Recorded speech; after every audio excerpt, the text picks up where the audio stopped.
Oi, pessoal do sétimo ano, tudo bem com vocês? Espero que todos estejam bem. Espero que vocês estejam lendo o capítulo 3 do nosso livro.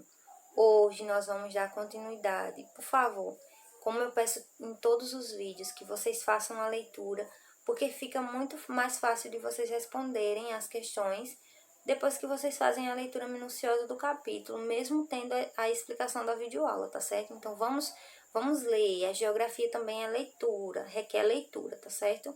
Então hoje nós vamos dar continuidade a esse nosso novo capítulo que iniciamos essa semana e vamos falar justamente do nosso Brasil, nosso território.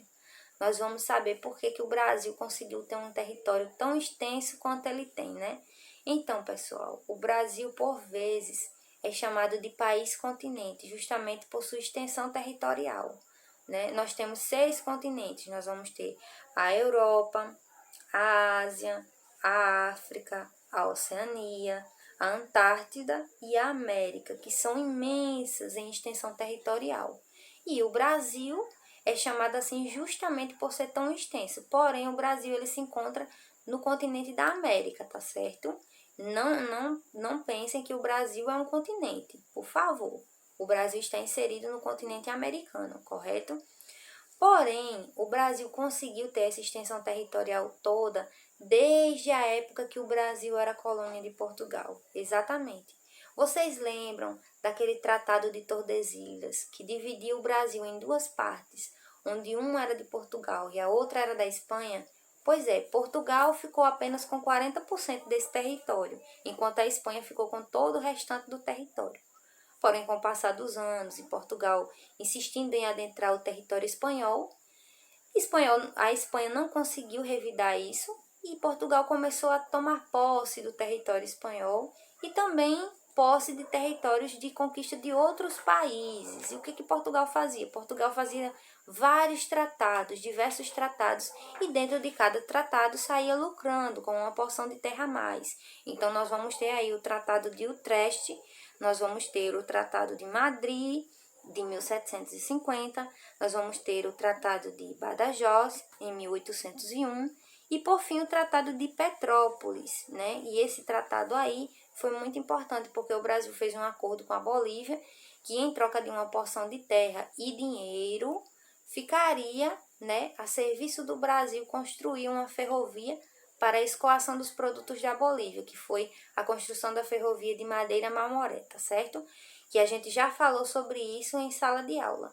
E pessoal, a partir desse vasto território, desse extenso território brasileiro, nós vamos ter os pontos extremos, né? Então vamos ter a divisão do nosso país e vamos poder medi-lo de norte a sul e leste a oeste, né? É o território que nós possuímos hoje.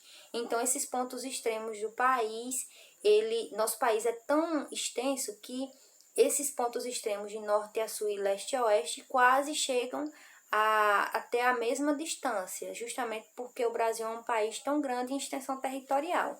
Então, nós vamos ter os nossos limites a norte, a sul, a leste e a oeste, que são os nossos pontos extremos, tá certo? E no ponto norte, nós vamos ter a nascente do rio Ailã, no sul, nós vamos ter a barra do arroio Chuí, no oeste, nós vamos ter a nascente do rio Moa, e a leste nós vamos ter a Ponta dos Seixas, em Cabo Branco, aqui, Paraíba, meu povo, né? A gente às vezes nem vai muito lá, nem conhece, nem sabe, mas ali a Ponta dos Seixas é sim um ponto extremo, tá certo? Então, essas dimensões territoriais do Brasil, ela teria que fazer com que o Brasil possuísse uma melhor relação com os países, né, que faz fronteira. Porém, o nosso país ele foi tão sugado, né, ele foi tão devastado na época da colônia, né, os portugueses eles só queriam retirar o lucro do nosso país, e o nosso país começou a ter uma densidade demográfica, ou seja, um crescimento da população apenas ali pelo litoral. E por que isso aconteceu? Porque justamente era de onde os portugueses faziam, né, a embarcação dos produtos, o transporte dos produtos. Era por ali que os produtos saíam do Brasil e iam para Portugal. Então, o Brasil começou a ter a densidade demográfica ali no litoral brasileiro. Por isso que a gente vê hoje que o litoral brasileiro é sempre mais povoado, tá certo? Então, depois aí dessa questão da densidade demográfica, do crescimento da população, o que é mais importante da gente saber? É a questão do fuso horário. Vocês sabiam que o Brasil tem 4 fusos horários oficialmente, começando por Fernando de Noronha, tá? E terminando no Acre. Então, por ser tão extenso o nosso território, ele vai ter horas diferentes, vai ter fusos horários diferentes, tá certo? Antigamente se tinha um fuso horário de acordo com a cidade onde se estava localizado, ou seja, as pessoas que estavam próximo ao litoral tinham um fuso horário muito diferente das pessoas que estavam mais para o interior. Mas com esses fusos horários que nós temos hoje, a questão fica bem mais regular, tá certo? A diferença de hora é bem próxima, tá certo? Então, nós vamos ter o sistema de fusos horários de Greenwich, que é utilizado desde o século XIX, e por esse sistema o Brasil foi dividido em 4 faixas de hora diferentes.